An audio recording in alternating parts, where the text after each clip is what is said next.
As a prop firm, we don't want to only fund and to give capital to traders, but we want to build that brand that is known for trust, that is known for transparency, that actual traders want to work with and want to grow with. We always put traders first. So they are at the center of decision making. We will invite them to the office. We will listen to them. We want to make sure that we have the best platforms, the best offerings, the best services. So everything is gathered around improving the trader experience, but also we want to have the instruments and the assets for them to have the flexibility. We want to trade with what they know best. Hey everyone, it's Fabio here with The Trading Pit, and today we have an amazing episode here on the channel for you guys. I'm going to be speaking to Nuria, who is the head of marketing for The Trading Pit. We're going to give you some more insights on what it is like to work for a prop firm, but also what goes on behind the scenes and a lot of questions that you have been asking us. So we're going to dive in. Nuria, thank you for taking the time to come on here today. Super curious to hear a little bit more about yourself. Obviously, everybody knows that your name is Nuria, but who is Nuria and what does she actually do? Well, Nuria is the head of marketing, and she's very proud to represent my whole team today and speak beautiful things about our brand story, our journey to increase our brand awareness and to engage with our customers. Fantastic. Now, I think what we want to know is a little bit more about how you rolled into the trading, let's say, prop firm space. Where did your journey start in marketing and how did you kind of like get involved with the Trading Pit? Well, I saw a job opportunity and I've been always interested in the financial markets. Didn't have the background and experience. It was just a hobby or something very personal. But when I saw the opportunity, I thought that that would be a great time for me to not only contribute with my knowledge in marketing, but also to learn myself something new. Okay, great. And how long have you been with the Trading Pit now? I would say nearly 8 months. Nearly 8 months. Okay. And where did it all start for yourself? So obviously you rolled into a position with the Trading Pit. Where was the Trading Pit 8 months ago and where is it currently at? Well, I think we're growing the team. That's a very important thing for me, to bring the right talent to the right position so that we can contribute to all the fronts that we are opening, right? So it's from a community on social media, on Discord, to also make sure that we are hitting the right points in performance marketing or content creation, video creation, to kind of serve all the areas of marketing with the right people. Great. So indeed, you're touching upon those different aspects of marketing. What is it like to be involved in a space where there's so many different market participants? Obviously, everybody knows as well, there's so many different prop firms out there. How do you as a prop firm like stand out between the crowd? Yeah, it's very crowded and it's getting more and more crowded. And as a prop firm, we don't want to only fund and to give capital to traders, but we want to build that brand that is known for trust, that is known for transparency, that actual traders want to work with and want to grow with. And I would say that it all starts with our founder, with Ilimar himself. He is a successful trader and he has this mindset. So he really understands how the trading world works. He understands the challenges, but also the ambition. So his mentality and his perspective is in everything we do very present. From our mission. Our mission is to identify the talented traders and we want to empower them so that they achieve that financial potential, all at the Trading Pit. Yeah, I think that what you touched upon is very important. Trust, transparency, reliability. Obviously in trading is hard enough in itself. Like obviously being a trader myself, I know how hard it is to actually even just be profitable in trading. So I think indeed what a lot of people who trade with a prop firm find extremely important is that, okay, if I am already trading and doing something that is extremely hard and let's say challenging, I want to have and I want to work with a prop firm that's really trustworthy. I know that Ilimar himself is also very active on socials. He's also very visible on the Trading Pit Instagram, for anybody wondering. Is that also part of like the marketing strategy for the Trading Pit, like really pushing the founder forward so everybody knows who's kind of like, behind the firm itself? I think that he, as everyone else, is very proud of what he has built. And I would always say that he's one of our competitive advantages. In the marketing team, we are so proud that he is not just one person that decided to come up with an idea to create a prop firm. Like he's an established trader. He is deep in the financial markets. He has founded other companies also in the financial sector. So there is a strong background that backs up our business. And that's very different to many other prop firms. Yeah, I think that's definitely a way to set yourself apart. And what I'm then wondering is, okay, like the brand awareness indeed. So Ilimar is coming forward, trying to stand out through trust, reliability, and transparency within the space. What does brand awareness like really mean for the trading pit itself? Like, what are the strategies you guys apply, and what's the overall vision and goal? Yeah, I would say that brand awareness goes far beyond visibility, because being visible could be very easy, but brand awareness ultimately it's about being trusted. And what I'm talking about, right? Being reliable, being a partner, being that one brand that serious traders want to work with. Yeah, So I think that strong branding also helps when traders actually like your model, they understand your mission, your values, and they think of the trading bit, and a set of values comes to mind, yeah, such as those that I've just mentioned. That is very powerful. What they are doing is they are transforming brand awareness into real brand power. yeah, So there is out of a sudden a recall, they remember your brand, but also there is even an emotional connection to that brand itself, right? So I yeah, would say that visibility is a step one, but building a brand that is really trusted and that traders, serious traders, yeah. admire and want to work with, that's what we are aiming to. Yeah, we spoke about it earlier. I think when it comes to like prop firms, it's so important that when you think, okay, now I'm going to buy a challenge with a prop firm, or I'm going to start trading with a prop firm, it's all about indeed that brand awareness. Like the prop firm needs to pop to mind, right? As soon as you think about it. Yep. What are like the different strategies? Well, obviously Ilimar pushing him forward. That's one of the strategies. And I think it's a great one because obviously people can find out who's actually behind the firm itself. What are other strategies that you guys use? Would it, for example, be getting your traders on, for example, podcasts, getting them and inviting them here to the floor, and then let's say recording content with them? Are these among the ideas that you kind of like, want to push forward? Because I don't think a lot of firms do that yet in the space. Like obviously some of them create some content, but it's all a little bit, sometimes I think a little bit impersonal. Is that like an approach that the trading pit is definitely taking? Yeah, I would say that to get that attention and to get that loyalty, one of the things that we are doing is, one, we always put traders first. So they are at the center of decision making. We will invite them to the office. We will listen to them. We want to make sure that we have the best platforms, the best offerings, the best services. So everything is gathered around improving the trader experience, but also the product portfolio.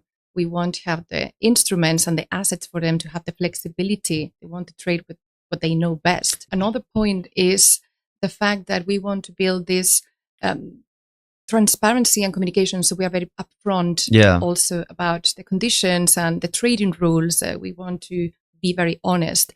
And the last one is that we want to reward true talent. So we believe that consistency is that one marker that tells when a trader is being successful. Like consistency is that one thing that we look after, because we don't only want to emphasize those traders or to highlight trades that bring spontaneous rewards. We really want that solid performance, because that's ultimately the talent that lasts, right? So that's what matters for us. It is. And I think it's so interesting for people at home as well to kind of like get some more insights into that in the future.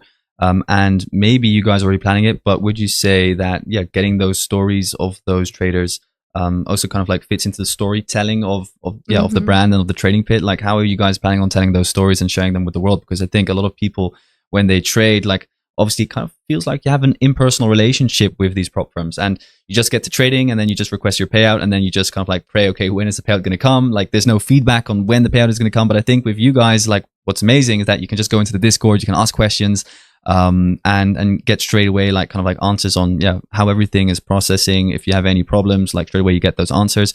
But to get back, like, is that going to be a part of as well of what you want to do and want to achieve with the marketing team, kind of like that storytelling side of things, and get those stories from those real traders? I know we talked about a trader earlier as well from Argentina. I think that's also an interesting story to share with everybody watching. Storytelling for us is a crucial aspect of building our brand, and I think that any financial brand can benefit from storytelling. I believe that also trading is so complex that adding people to the story helps a lot deliver the message. So storytelling is crucial. And what we do is we try to not only fund people, but we are building that and creating that pathway to transformation. That's when storytelling comes in. We are interviewing traders. We are speaking about their success stories. Yeah. And that's very powerful. That's very real. Because one thing is to say, I don't know, we support traders globally, but very different is to show how someone from a small town or a firefighter or a father that is also an engineer actually scaled up with a trading pit. They passed the challenge. Now they're trading with our capital. That is relatable. That is aspirational. That is real. Yeah. And that brings all this, like that creates that a way to measure metrics such as discipline, consistency. That brings that alive, right? Yeah. So you bring people to the picture. Yeah. Is there like any specific story? Like obviously I just touched on the one in Argentina. Like where did you meet this person? Like did he come to you? Did you guys reach out to him? We reach out to them when we see that they are being profitable, that they have consistency, that they are receiving payouts. We approach them and we ask them if they want to be part of a podcast. So we record the success stories. So firefighters have been here, construction workers that just wanted to initiate themselves in the trading industry, and they chose the trading pit because, funded accounts are less risky than trading with your personal capital, right? Right? So, these success stories are great because they're super powerful. And this one person got to 10, actually 11 payouts with us. Yeah, that's crazy. 11 that payouts we want to reward on one account, right? As well. Exactly. Yeah, that's some real consistency. Yeah. So I think that in a way that success stories help us bridge the gap between data and emotions. Yeah. They kind of humanize that journey, that trading journey. Yeah. No, that's great. Then next to that, like what I want to know as well from you is focusing more on Indeed, okay? Getting those traders into the spotlight, reaching out to them, getting them here, and then eventually sharing those stories with everybody watching. Is that eventually also a way that the trading pit wants to disrupt the industry? Or is it more that the trading pit is looking to like lead? Like what's the actual strategy of the trading pit? Obviously, like we touched upon it earlier, like there's so many trading prop firms out there. What's the actual strategy for the trading pit moving forward into 2025, the rest of 2025, but also 2026 and beyond?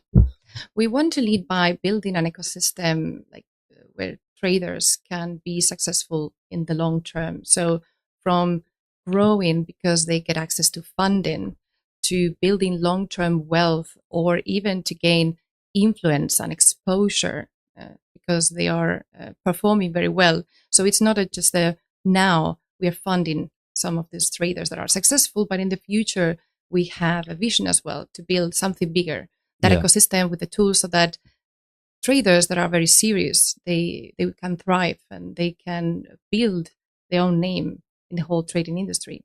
And what's going to be included in that ecosystem? Is it more focused then on like the all-round picture of, let's say, content, of the trading side of things, of having an active Discord community? Like what does that ecosystem evolve around? We are still planning that, but as of now, what we are doing to build that community is we try to be adding value. We try to add value always with the content. So we help with the webinars. We help with educational articles. We do live trading sessions. We know that moves the people. We know that our community loves that. But also we use Discord or social media to create more fun and engaging content. Sometimes some of our publications have over 25% of engagement rate. Yeah. And the community is really powerful for us because we even see, and this is a fun story that I love, we were running a contest and the prize was to get some merch from our brand. So we found two people in China. They were the people that won the contest. We were shipping them the merch, yet the shipping was very slow. So we offered them 100K accounts instead. And they said, no, we don't want the accounts. We want the hoodies and we want the coffee mugs. Oh, really? And that's the power of community. That's when people love your brand. They don't want just an account. They can get an account by themselves. Yeah. They want the TTP merch. Okay, well, we love that. Incredible. Yeah. I'm not sure what decision I would have made, but Okay, great. But what I'm also then interested in is, the sense of community is so big. How do you actually create that sense of community, and how do you guys plan to keep on doing so? And I think in connection to that, I want to also hear maybe one of the more funny stories of like leading a community yourself.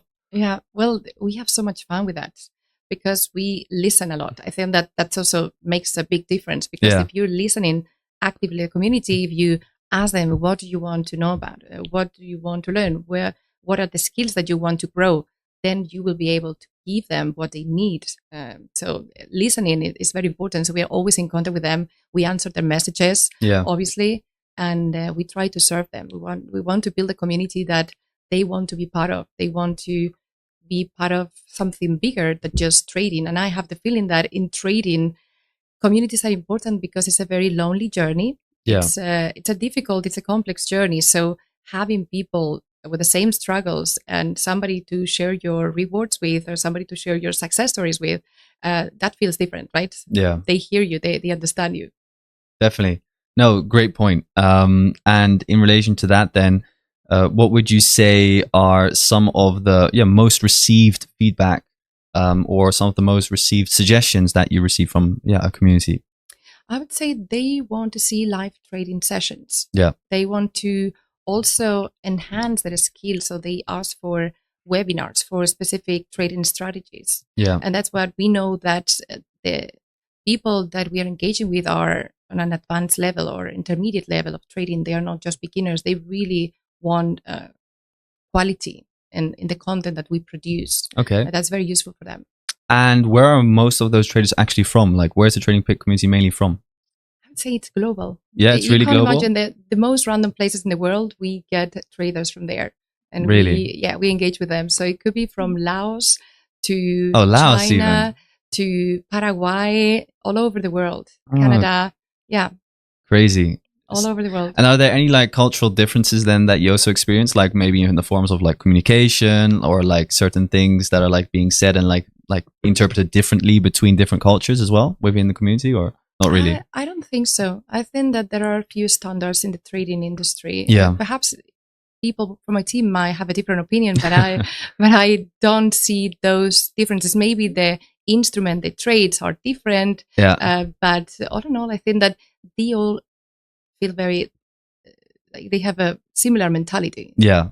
Okay. And where would you say let's say most dedicated community members are from? Like myself, being in a lot of communities, I always know, like, for example, Nigeria, South Africa. South Africans are always very, very overrepresented in every single community that I'm inside. Where are the active Trading Peak community members from mainly, and that you've engaged with yourself? I think that many of them are Europeans, like many Germans, many Chinese as well.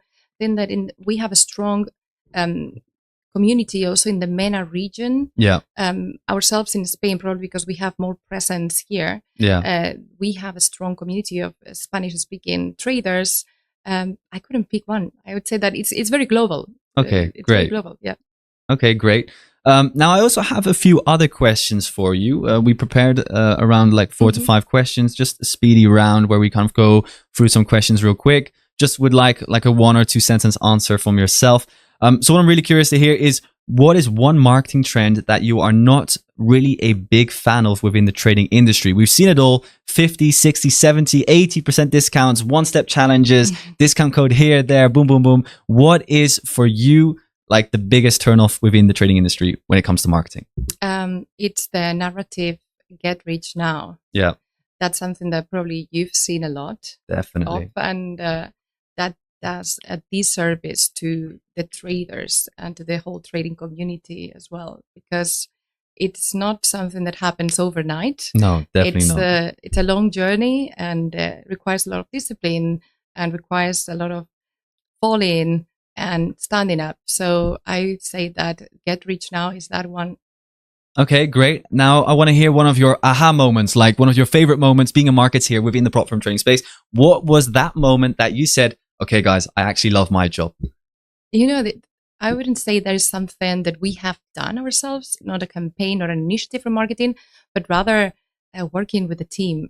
Working with a team, I have to interact on a daily basis with really creative people, fun people. Yeah. And when these things happen, especially here in the Madrid office or together with the people in Cyprus, sometimes I say like, oh, this is why I love my job. Yeah. Because I have such a great team. Yeah. I'm glad to hear. And what is one of the most funnest experience that you've had actually like with the team and here maybe in Madrid? I would say social media content Yeah, a lot of failing, standing up again. and trying things. I think Yeah. that also part of the my mission in the team is to empower people to try things out, and sometimes like creating memes, making fun of ourselves, and using some momentums. Like when Bitcoin skyrocketed, we use that to create memes in the team. We try to use those moments to make some fun ourselves and to have a great time. Yeah. Okay, great. And for you then, kind of like in relation to that, what is more important, being bold or being extremely consistent with your content? What would you say as a marketer is more important, like trying out those new things and then just seeing if it's going to work? Or would you just say, stick to one thing, be extremely consistent, and then it will work out? Bold versus consistency. I think that being bold is great. Yeah. But if you're not consistent, you're not going to achieve momentum and opportunities. I think that's one together with the other. Okay. And how do you guys stay consistent? Like, what's the strategy in relation to that? Like, is it like posting every single day, or how do you guys approach that? We try to build plans for things, right? So we can't be always firefighting. So we try to be strategic about our job and try to build plans, whether it is for content so that we can serve better the communities, but also if we see something on the calendar that is going to be great for content creation, we also mark in the calendar. So we are planning a lot ahead. Okay, so if you're planning ahead a lot, like what's one of the favorite days that you're looking forward to this year already? Is it Black Friday? Is it Christmas already? Or it's Easter. It's Easter. It's Easter. Yeah, why is that? We have a campaign plan. I can't reveal details yet. Okay, but we are going to work on that this week, and we expect that our community enjoys the campaign that we are preparing for them. Okay, great. And what's your favorite thing about the training pit? The people. The people. It sounds a bit cheesy. I know. I think that working with professionals, talented, and people that inspire a lot from, I would say, from top level management, the founder, the CEO, C-level members, peers, but also the team, all the teams. I think that what I see is that the people is a thing, and the time. I don't know. Well, you are in the trading industry as well, so you know very well that we are living a very special moment where prop firms are growing. That is a huge opportunity for us to make a change and to make a difference. So I would say that people and timing are two things that I'm enjoying very much at the moment. Okay. And then last question, how do you inspire? Like you just said, okay, inspiring and working together with the people is super important. Like, how do you inspire? Is it leading by example? Is it being, well, it could be anything, being extremely transparent with the team, like open communication, like flat level communication? Like, what's it for you to inspire? Yeah, I think that we have that kind of culture in the team, that we are very transparent. I always give trust and I demand responsibility in exchange. And I think that that model is working very well.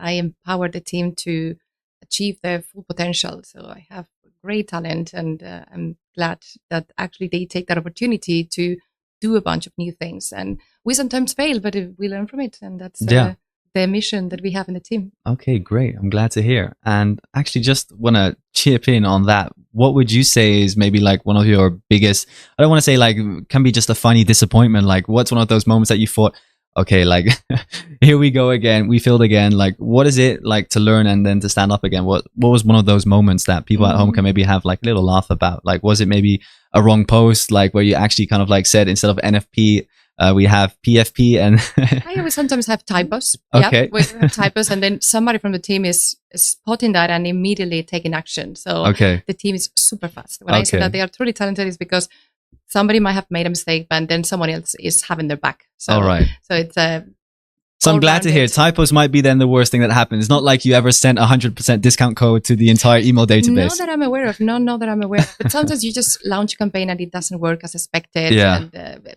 that's part of the game, obviously, as a marketeer, right? Yeah. Sometimes you just have to throw a ball at the wall and see if it sticks, right? Exactly. Sometimes something that you expect to be something small turns out to be huge, and wow. Yeah. Was there like a aha moment that kind of like pops to mind? I think that towards the end of November, we wanted to do an initiative only in Discord to reward our community and to kind of give some discounts and freebies. Yeah. And we expected that to be something small. It turns out that it was huge, and we had a huge community growth coming out of that initiative.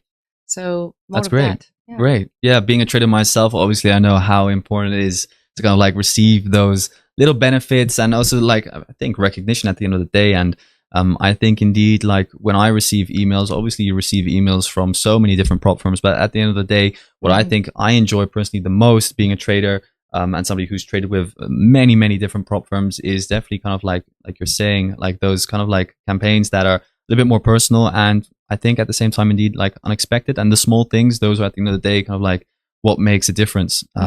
If you go into a community and something, for example, like live sessions are being hosted, I think it's always fun to just tune into other traders as well, see their perspective on the market, see what they're talking about. And this, at least for me, also sparked new interests, which I think is also maybe a good thing to talk about for everybody at home. Exactly. I also wanted to ask you a few questions. Like, from your perspective, what do you think that prop trading firms should stop doing? Yeah, so when it comes to prop firm trading, and what the prop firms should stop doing, I think it's definitely like from an email marketing perspective, like I cannot explain, like I've tested so many different prop firms, and every single prop firm is trying to, let's say, overpower the other prop firm. Like they're, let's say, coming with bigger discounts. They're coming with bigger accounts, bigger max allocation. Everybody's trying to do it bigger and better. But at the end of the day, like for me, what is important are the personal relationships that you build with a prop firm. And you feel kind of like seen and heard. I think, like I mentioned earlier, the biggest stress for a trader is not just, for example, executing a position itself. Well, that's actually like the biggest stress that you just want to have when trading. But now when trading with a prop firm, as opposed to, for example, personal capital, you are sometimes with some firms already stressing like, okay, if, for example, my account gets flagged, if, for example, my payout gets flagged, or if, for example, I breach some kind of like drawdown whatsoever, I want to be able to speak to somebody from the team like super fast, because it's about real money, right? It's about your kind of like your livelihood, something that you rely on to make an income. So if those prop firms are then not very personal in their approach, that is something that personally to me is a little bit annoying and that I do not like. So I tend to stay a little bit away from those firms. So for me, it's always important, like, does a firm have, for example, an active Discord? Do they have a good customer support? And how is the team actually? And I feel very grateful to be here today as well as a trader who also trades with the Trading Pit. So extremely happy. Wonderful. And as a trader that you are yourself, what kind of media attention or what kind of media publications grabbed your attention the most? Is it memes on social media? Is it live trading sessions? What is it that Wow, yeah. So I think it's kind of like a journey. I think when I started out with trading, definitely at first you focus more on, let's say, content that is related to strategies. You're at the beginning, everybody's always looking for like the next holy grail. What is going to be that big thing that is going to make me profitable as a trader? That's where you start. Then you kind of have a strategy and you get more interested in those memes. And then at some point in time, when you mature as a trader, you're going to actually understand, okay, what are the markets about? What makes the market go up or down? And then for me, at least, that is now fundamentals. So I'm super interested in what is going on within the markets. Obviously, at this day and age, tariffs, Trump, United States, interest rates, these are very, very hot topics for myself that keep me interested, and what I focus on mainly at the moment. And is there anything that you wish prop firms would do more of? I think when it comes to prop firms, I think what they should do more is, one, create more personal content. I think, at least if I can speak for myself, I'm super interested to see what goes on behind the scenes. I want to know, what does a prop firm team actually even do? Because sometimes, like I mentioned, like you feel so powerless, like there's no connection with the prop firm, whilst kind of like everybody's like human, right? You just want to know like what is actually kind of like that guy sitting on the other side of customer support. Like, where is he? What is he typing? And what does he actually look like? So I think those are kind of like the things that I would love to see even more, and that I also value from a prop firm itself. So definitely kind of like that personal touch. But I think that's kind of like also what we're doing here today. Like I'm speaking here now to the marketing manager. Like for me, that's already a crazy step, head of marketing. And then I'm also going to see some other of the back end staff, talk to the risk department, see customer support, kind of like find out who's answering my emails and who's watching over my account if I'm sticking to the correct risk. And if I would hand you the content strategy keys right now, like these are marketing content strategy keys, what would you do? What's the first thing that you would do? Oh, I would go live on Instagram and I would say, hey guys, welcome from the Trading Pit office here. This is what this person looks like. This is what this person looks like. No, that's kind of like what I would do. I would really love to just show what the back end is looking like from inside the operations. Because at the end of the day, like yeah, your livelihood depends on it. So you might as well, if you buy a car, you kind of like want to see what's under the hood. And for me, the same is like with the prop firm. And if I would have those keys, yeah, definitely, I would want to share as much of that as possible. And I think that is also what everybody who's watching this is dying to see, like what goes on a daily basis within a prop firm. And that's kind of like also comes back to what you were saying, like that trust, that reliability, the transparency. That is what we traders want from a prop firm. So if we can get kind of like insights into that, I think that's kind of like the golden ticket into content for a prop firm. And I think that differentiates us also from other prop firms. Sometimes I have the feeling that they are very technical and very digital, but they don't show actual faces. And we've been trying to do much more of that, like present team members and actually discuss like what are the top 5 things that you should know about a prop trading firm. And those questions are answered by our team members. So we try to bring people on scene as well. Yeah. Do a great job. Yeah, I think there's so many different faces already on the Trading Pit Instagram, which is also a lot of fun. And like you mentioned as well, even the founder Ilimar, he's also on there as well. I don't think I've seen that with other prop firms. And I just think that's great. Wonderful. So yeah, I think that's it, guys, for today. Thank you so much for tuning into this podcast episode here on the Trading Pit YouTube channel. If you guys have any more questions that you would love to have answered, let us know in the comment section down below and we'll make sure to record those videos. Also, any content suggestions are also always welcome. We look forward to sharing more insights into the behind the scenes here of the Trading Pit. Thank you for watching. Wish you all a fantastic day. Don't forget to leave a like and subscribe to the channel, and we'll see you in the next episode. Thanks, guys.